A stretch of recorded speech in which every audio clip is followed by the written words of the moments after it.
hỏi em Chúa Thánh Thần là ai? Em xin thưa Chúa Thánh Thần là ngôi Ba Thiên Chúa, đấng đã có từ muôn thuở muôn đời.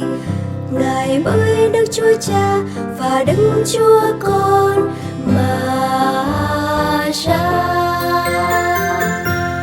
Xin hỏi em Chúa Thánh Thần làm chi? Em xin thưa Chúa Thánh Thần là Thần linh sự sống, đến trần gian thanh hóa muôn muôn loài, đổi mới chỉ lòng con để luôn xứng danh là con Thiên Chúa.